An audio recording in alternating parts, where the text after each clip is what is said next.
অভয়ান মা বাবার ডাকা অভিযান ছিল না, এটা ছিল বিজেপির নেতা শুভেন্দু অধিকারীর ডাকা নবান্ন অভিযান। কারণ যে জুনিয়র ডক্টররা তারা অলরেডি ঘোষণা করে দিয়েছিল যে নবান্ন অভিযানে আমরা নেই। কারণ যে বিষয়টা সাবজুডিশিয়াল, দেশের সর্বোচ্চ আদালত সুপ্রিম কোর্ট, তাদের নজরদারিতে ইতিমধ্যে লোয়ার কোর্ট ফাঁসির আদেশ শুনিয়েছে, যেটা এখন হাইকোর্টে বিচারাধীন আছে। সেই ঘটনাকে কেন্দ্র করে গতকাল এমন একটা দিন ছিল যে বিশ্ব আদিবাসী দিবস, অন্যদিকে রাখি বন্ধন উৎসব, সেই দিনটাকে ওরা বেছে নেয়। কারণ বাংলায় যে কোনোভাবে অরাজকতা বিশৃঙ্খলা তৈরি করে আদিবাসী সমাজ বা যারা রাখি বন্ধন উৎসবটা করছে সেগুলো বেচতে দিতে হবে। এটাই ছিল শুভেন্দু অধিকারীদের মেন কাজ। আমি ধন্যবাদ জানাবো কলকাতা পুলিশকে, যথেষ্ট ভালো ব্যাটিং করেছে। ব্যাটিংটা যদি আরেকটু ভালো করতো তাহলে খুব ভালো হতো বলে আমি অন্তত মনে করি। কারণ এদের এই ধরনের ব্যাটিং দরকার। এতে খুচরো 1 রান 2 রান নেওয়া 3 রান নেওয়ার কাজ নয়। হয় ছক্কা মারতে হবে, হয় ছক্কা মেরে মাঠের বাইরে ফেলতে হবে, আর না হলে এমন মারতে হবে 4 চৌকো তো মারতেই হবে, গড়িয়ে মাঠের বাইরে চলে যাবে। সেই কাজটা গতকাল অনেকটা কলকাতা পুলিশ করেছে, তার জন্য আমি কলকাতা পুলিশকে ধন্যবাদ জানাই। দেখুন, ভারতবর্ষে যেখানেই বিজেপি ক্ষমতায় আছে সেই সমস্ত বিজেপি শাসিত যে রাজ্য, সেই রাজ্যগুলোতে বাঙালিদের যে নারকীয় তাণ্ডব স্বাধীনতার পরে কখনো হয়নি। কারণ আমরা দেখলাম যে রাজস্থানে সেখানে বাঙালি শ্রমিককে খুন করে মাটিতে পুঁতে দেওয়া। আমরা দেখলাম উড়িষ্যা, বিহার, গুজরাট,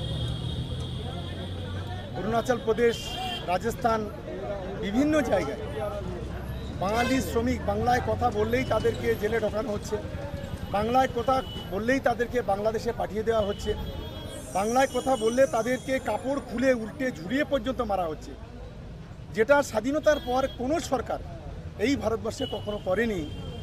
আজকে যেটা ভারতীয় জনতা পার্টি তার সরকার রাষ্ট্রীয় মদতে এই ধরনের ঘটনা দেশ জুড়ে ঘটছে, তার বিরুদ্ধে আমাদের মাননীয় মুখ্যমন্ত্রী মমতা বন্দ্যোপাধ্যায়, আমাদের নেতা অভিষেক বন্দ্যোপাধ্যায়ের নির্দেশে সারা বাংলা জুড়ে এই প্রতিবাদ আন্দোলন সংগঠিত হয়েছে। এবং যতদিন না পর্যন্ত বাঙালিদের উপর অত্যাচার বন্ধ হবে ততদিন এই লড়াই চলবে। এটা হলো ভাষা সন্ত্রাস, এরা হচ্ছে ব্রিটিশদের দালাল। এরা যখন স্বাধীনতা আন্দোলনে ব্রিটিশদের দালালতি করেছিল এই বিজেপি, আর বর্তমানে গোটা দেশের ভাষার উপরে যে সন্ত্রাস তার মূল নায়ক এই বিজেপি। এরা বাংলা এবং বাঙালিকে সহ্য করতে পারছে না, কারণ প্রত্যেকটা নির্বাচনে বাংলা এবং বাঙালি তাদের মুখে ঝামাকালি ঘষে দিচ্ছে, যার কারণে আজকে তারা বাঙালিদের উপরে এই অত্যাচার নামিয়ে নিয়ে আসে। একবার শুভেন্দু অধিকারী বলছে যে 26 ভোটে মুখ্যমন্ত্রীকে প্রাক্তন মুখ্যমন্ত্রী করিয়ে এবং অভিষেক ব্যানার্জিকে জেলে ধরিয়ে আর পুলিশ কমিশনকে একেবারে অকথ্য ভাষায় গালাগালি। দেখুন, একটা পাগল ছাগল, এই পাগলের কোনো গুরুত্ব নেই। এ আসলে নিজে অনেকটা ম্যাড হয়ে গেছে। এ এখন বর্তমানে এর মাথার চুলটা কালো আছে, একে অনেকে এখন দাদা বলে। এর জীবনে নিজস্ব দাদু হওয়ার সম্ভাবনা নেই, তবে নিজে কাকা হবে, যেটা হবে, তারপরে ওর ভাইয়ের ছেলে মেয়েদের দাদু হবে, চুলটা পাকা হয়ে যাবে। তবুও মমতা বন্দ্যোপাধ্যায়কে প্রাক্তন করা এটা খুব বেশি সম্ভব ওকে হবে না বলে আমি অন্তত মনে করি। তাই এই পাগল ছাগলের কথায় গুরুত্ব দেওয়ার কোনো বাস্তবতা আছে বলে আমি অন্তত মনে করি। এই রাকেশ রায় চৌধুরীর বিরুদ্ধে লাগাতার কিন্তু অভিযোগ উঠে আসছে বিভিন্ন সংবাদ মাধ্যমের মধ্যে, যে দুর্নীতির অভিযোগ বা বিভিন্ন কার্যকলাপের অভিযোগ উঠে আসছে। এই বিষয়ে আপনি কি বলবেন? দেখুন, এটা সম্পূর্ণ এক ধরনের দালাল আছে, এক ধরনের গদি মিডিয়া আছে, কিছু দালাল ইউটিউব আছে, এবং আমাদের এই ভাঙন এলাকায় কিছু আইএসএফের দালাল আছে। তারা পরিকল্পিতভাবে এই ধরনের একটা অপবাদ দিয়ে মানুষকে বিভ্রান্ত করার চেষ্টা করছে।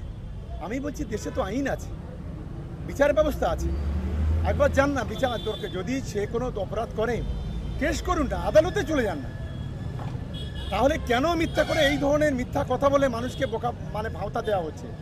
আমরা তীব্র নিন্দা করছি। আমরা গরিব মানুষের পাশে, আমরা প্রথম দিন ছিলাম, আজও আছি, এবং যতদিন আমরা বেঁচে আছি ততদিন রাজনীতি করি আর না করি আমরা গরিব মানুষের পাশে থাকবো, এটাই হচ্ছে আমাদের শপথ। ফলে যারা এই ধরনের কথা বলছেন, আমি তীব্র নিন্দা করছি এই ধরনের কথাগুলো বলার জন্য।